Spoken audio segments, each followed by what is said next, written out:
ನಗರದ ಪ್ರಸಿದ್ಧ ಬಟ್ಟೆ ವ್ಯಾಪಾರಿಗಳಾದಂಥ ಶ್ರೀ ಶಿವಶಂಕರ್ ಕ್ಲಾಸ್ ಸ್ಟೋರಿನ ಸುಪುತ್ರರಾದಂಥ ಮಹೇಶ್ ಅವರ ಮಗಳು ತನಿಷ್ಕಾ ತನ್ನ 7ನೇ ವರ್ಷದ ಹುಟ್ಟುಹಬ್ಬವನ್ನು ಇವತ್ತು ಸಡಗರ ಸಂಭ್ರಮದಿಂದ ಆಚರಿಸಿಕೊಂಡಿದ್ದು, ಇದರ ಸವಿನೆನಪಿಗಾಗಿ ನಮ್ಮ ಬಳ್ಳಾರಿ ಜಿಲ್ಲೆ ಅಂದರೆ ಬಿಸಿಲಿಗೆ ಭಾಳ ಪ್ರಖ್ಯಾತಿ. ಇಲ್ಲಿ ಬಳ್ಳಾರಿಯಲ್ಲಿ ಎರಡೇ ಕಾಲ ಅಂತ ಹೇಳ್ತಾರೆ, ಅತಿ ಬೇಸಿಗೆ ಕಾಲ, ಕಡಿಮೆ ಬೇಸಿಗೆ ಕಾಲ ಅಂತ.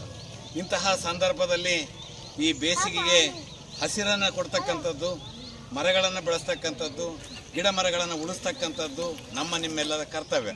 ಅದನ್ನು ಕೇವಲ ಬರೀ ಭಾಷಣದ ಮೂಲಕ ಹೇಳೋದ್ರಿಂದ ಗಿಡ ಬೆಳೆಯೋದಿಲ್ಲ, ಗಿಡವನ್ನು ಹಾಕಿದರೆ ಮಾತ್ರ ಗಿಡ ಬೆಳೆಯುತ್ತೆ. ಆ ಸಂದರ್ಭಕ್ಕಾಗಿ ಇವತ್ತು ನಮ್ಮ ಮಹೇಶ್ ಅವರು ಒಂದು ಒಳ್ಳೆಯ ಕೆಲಸವನ್ನು ಮಾಡಿದ್ದಾರೆ.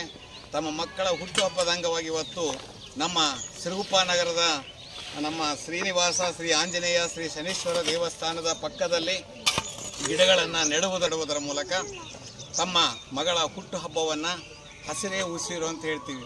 ನಾವು ಉಸಿರಾಡಬೇಕಾದ್ರೆ ಹಸಿರಿರಬೇಕು, ಅಂಥ ಹಸಿರನ್ನು ಕೊಡ್ತಕ್ಕಂಥ ಮರಗಳನ್ನು ನೆಡ್ತಕ್ಕಂಥ ಒಳ್ಳೆಯ ಕೆಲಸಗಳನ್ನು ಮಾಡಿದ್ದಾರೆ.